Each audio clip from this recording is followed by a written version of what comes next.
Selamat pagi, Bapak, Ibu, dan Saudara yang dikasihi Tuhan.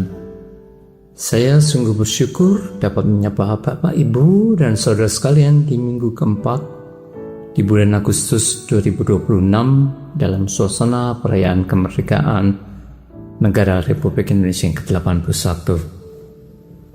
Saya Agastiano Malistia. Sebelum mengawali Saren pada hari ini, saya akan mengajak Bapak, Ibu, dan Saudara untuk menundukkan kepala sejenak dan berdoa. Tuhan Yesus yang bertata di surga, kami mengucap syukur untuk hari baru yang Tuhan berikan, serta kesehatan dan pemeliharaan-Mu. Pada pagi ini, kami akan mengawali akhir pekan di minggu keempat Agustus dengan menyimak apa yang menjadi kehendak-Mu dalam kehidupan kami.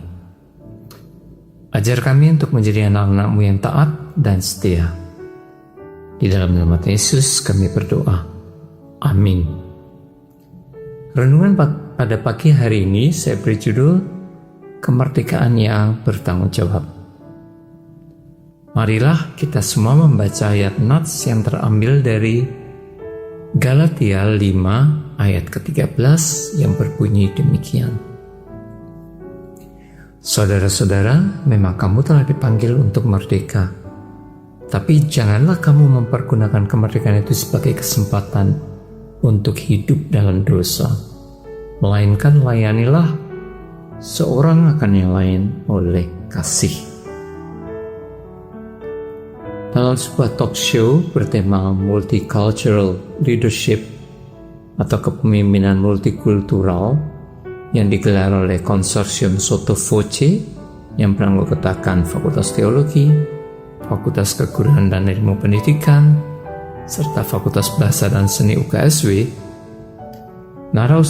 narasumber utama Profesor Robert W. Hefner merupakan seorang guru besar dalam bidang antropologi dari Boston University dan sekaligus presiden dari American Institute for Indonesian Studies, berkata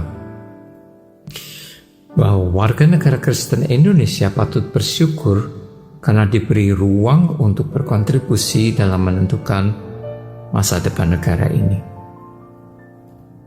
Dalam penjelasannya, Hefner menyebutkan tentang peran kelompok minoritas Kristen dalam perjuangan merebut kemerdekaan serta mengisi kemerdekaan.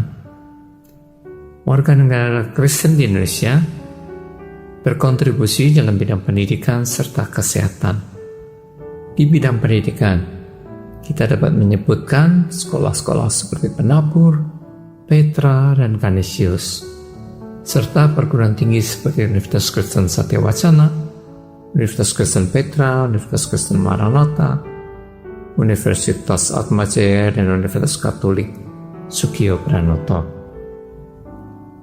Sementara dalam bidang kesehatan atau rumah sakit, kita mengenal rumah sakit yang dikelola oleh Yayasan Kristen untuk Kesehatan Umum seperti Bethesda, Panti Waluyo, dan Panti Wiloso, serta rumah sakit yang dikelola oleh Yayasan Katolik seperti Panti Rapih, Saint Carolus, dan RKZ Surabaya. Mengakhiri talk show berdurasi 2 jam tersebut, Hefner justru mendorong umat Kristen di Indonesia untuk peduli terhadap masa depan negara ini. Misalnya, dengan berkiprah dalam dialog antar umat beragama, serta memperjuangkan kemajemukan Indonesia. Pernyataan Hefner ini justru menyadarkan kita semua yang cara melihat sisi baik dari perjalanan berbangsa dan bernegara. Hal-hal yang sering dikeluhkan adalah tentang sikap intoleransi yang semakin marak, perilaku korup, dan ketidakadilan yang terjadi di mana-mana. Hefner yang notabene merupakan seorang warga negara asing justru dapat melihat hal positif dari perjalanan Indonesia sebagai negara berdaulat. Hefner juga tidak menyembunyikan kenyataan bahwa masih ada banyak hal yang perlu diperbaiki di Indonesia. Namun, berpesan bahwa jangan sampai kekurangan tersebut mengalihkan kita untuk melihat benih-benih baik yang sedang bertumbuh. Nats Galatia 5 ayat 13 mengingatkan tugas dan tanggung jawab kita sebagai warga negara surgawi yang telah dimerdekakan, yaitu melayani sesama dengan penuh kasih. Sebagai seorang warga negara Indonesia yang beragama Kristen, kita sebagai umat yang telah merdeka berkewajiban untuk berkontribusi baik melalui pikiran, waktu, dan tenaga yang dapat membawa negara ini menjadi rumah yang lebih baik, terlepas dari semua permasalahan yang masih terjadi baik di aras pemerintahan maupun di akar rumput. Nats ini mengajarkan kepada kita untuk tidak selalu mencari dan melihat kekurangan dari pemerintahan yang ada, serta berkubang dalam ketidakpuasan dan keputusasaan. Sebaliknya, kita dituntut untuk senantiasa berpikir positif dan memperjuangkan hal baik bagi negara ini. Renungan pagi ini juga selaras dengan apa yang disampaikan oleh Saudari Eriani Tengalunga yang menanyakan tentang apa yang telah kita berikan kepada Indonesia sebagai warga negara, ketimbang menanyakan apa yang telah diberikan Indonesia kepada kita. Kiranya renungan pagi ini dapat menjadi dasar bagi kita semua untuk memperjuangkan masa depan Indonesia yang lebih baik melalui talenta dan kapasitas yang Tuhan berikan.